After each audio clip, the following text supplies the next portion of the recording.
शुक्र, चंद्रमा और केतु का कंजक्शन अगर आपके लगन चार्ट में किसी भी भाव में बन रहा है तो ये वीडियो आपके लिए काफ़ी इंपॉर्टेंट हो सकता है। देखिए, शुक्र, चंद्रमा और केतु जब भी कंजक्शन में हो तो ये बहुत ही एक अजीब सी स्थिति यहाँ बन सकती है, क्योंकि यहाँ आपको ये देखना पड़ेगा क्या जो शुक्र है वो केतु के बहुत ज़्यादा क्लोज है या चंद्रमा केतु के बहुत ज़्यादा क्लोज है, क्या अभी शुक्र रेट्रो भी है या नहीं है। ये सब देखने के बाद ही इस कंजक्शन के जो रिजल्ट हैं आप डिसाइड कर पाएंगे। देखिए, यहाँ चंद्रमा जितना ज़्यादा केतु के क्लोज होगा उतना ही ज़्यादा आपको स्पिरिचुअल फील्ड में मदद मिल सकती है इस कंजक्शन से। इस वजह से आपका सिक्स सेंस बहुत ही ज़्यादा हाई हो सकता है। आप अपने अंदर अपनी जो क्षमताएं हैं जो वास्तव में इस कंजक्शन की वजह से डेवलप हुई हैं, कभी कभी उनके ऊपर बहुत ज़्यादा डाउट करेंगे। इवन आप अपने रिलेशनशिप पर भी काफ़ी ज़्यादा डाउट कर सकते हैं। अगर आप पर्टिकुलर किसी भी फील्ड को चुन रहे हैं इस कंजक्शन के रहते हुए, तो आप उस फील्ड में एक समय बाद खुद पर बहुत ज़्यादा डाउट करने लगेंगे। अब यहाँ हो सकता है कि शुक्र केतु के बहुत ज़्यादा क्लोज हो। अगर शुक्र केतु के बहुत ज़्यादा क्लोज है तो आपको डायरेक्शन नहीं मिल पाएगा अगर आप शुक्र से रिलेटेड करियर चुनते हैं तो, क्योंकि वहाँ पर आप बार बार लो फील करेंगे, अपने आप को कॉन्फिडेंस में नहीं दिखा सकेंगे। इसी प्रकार से आपको वो पर्टिकुलर जो मोटिवेशन चाहिए काम करने को लेकर वो नहीं मिल सकेगा।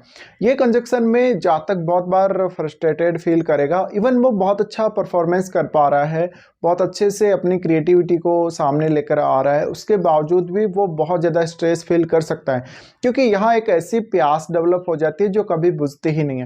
इसी प्रकार से शुक्र है वो पुरुषों के लिए उनकी वाइफ के कारक हैं, तो इस केस में इस बात की भी पॉसिबिलिटी बहुत अधिक है कि आपका जो पार्टनर होगा उसको आप या तो वास्तव में आप उसको समझ नहीं पाएंगे अच्छे से, या जब आप अपना पार्टनर चुनने जाएंगे आपको कोई अगर पूछेगा कि आपको कैसा पार्टनर पसंद है, तो अपनी जो फीलिंग्स हैं या अपनी जो वास्तविकता है, जैसा पार्टनर आप चाहते हैं वो आप एग्जैक्टली उसको बता नहीं पाएंगे। तो यहाँ पे अपने आप को एक्सप्रेस करने, इवन अपने इमोशंस को भी एक्सप्रेस करने में आप कभी कभी काफ़ी ज़्यादा प्रॉब्लम में अपने आप को देखेंगे। तो ये कंजक्शन कुछ हद तक आपको रिलेशनशिप वाइज काफ़ी परेशान कर सकता है। अब बात रही आपका लाइफ को एंजॉय करने को लेकर, क्योंकि शुक्र है वो डिजायर का भी कारक है और चंद्रमा जब भी शुक्र के साथ आते हैं तो शुक्र से रिलेटेड डिजायर को और ज़्यादा बढ़ा देते हैं। अब आपको ये देखना पड़ेगा कि इन तीन ग्रहों में से बीच में कौन सा ग्रह है। जैसे शुक्र और जो केतु हैं उनके मध्य चंद्रमा स्थित हो सकते हैं, तो फिर चंद्रमा जो है, चंद्रमा काफ़ी स्ट्रांगली प्रभावित होंगे केतु से। अगर यहाँ पर केतु इन दोनों के मध्य स्थित है तो आप अपनी भावनाओं को क्रिएटिविटी के तौर पे पूर्णतया रिप्रेजेंट नहीं कर पाएंगे कभी कभी, या उनको सामने लेकर नहीं आ पाएंगे। तो कहीं ना कहीं आपको ये लगेगा कि आपके अंदर कोई कमी है या आप उतना अच्छा परफॉर्मेंस नहीं दे सकते जितना वास्तव में आप देना चाहते हैं। इसी प्रकार से ये कंजक्शन एक समय बाद आपको धन और लग्जरी से थोड़ा दूर करेगा या इवन डिटेच कर देगा। इसी प्रकार से माता जी के साथ भी कुछ प्रॉब्लम्स आ सकती हैं। इवन इमोशनली जो अपनी भावनाएं हैं वो आप ठीक से अपने माता जी के सामने प्रेजेंट नहीं कर पाएंगे और इवन मिसअंडरस्टैंडिंग भी काफ़ी ज़्यादा हो सकती है। इसी प्रकार से ये सेक्सुअल रिलेशनशिप के लिए उतना अच्छा कंजक्शन नहीं है।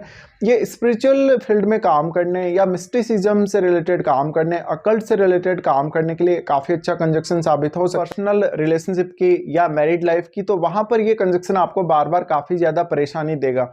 अब अगर आप यहाँ पर शुक्र से रिलेटेड कैरियर चुनने के लिए जाते हैं तो इसके लिए आपको अपने अंदर काफ़ी कॉन्फिडेंस लाना पड़ेगा और आपको ये सिद्धांत बनाना पड़ेगा कि वास्तव में जो आप कर रहे हैं वो बहुत अच्छा कर रहे हैं, क्योंकि केतु जिस भी ग्रह के साथ स्थित होता है उसके गुणों को, उसकी क्वालिटीज़ को सोखने का काम करता है। तो वहाँ पर एक्चुअल में एक कमी सी उत्पन्न हो जाती है।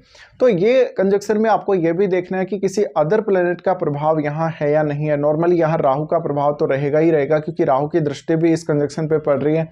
इसके साथ साथ किसी भी अदर प्लेनेट की दृष्टि यहाँ हो सकती है, तो ये आपको देखना है। उसके बाद इन सब का जो डिस्पोजिटर है वो कौन सा ग्रह है उसको देखना पड़ेगा और उसके जो संबंध है इन तीनों के साथ वो कैसे हैं।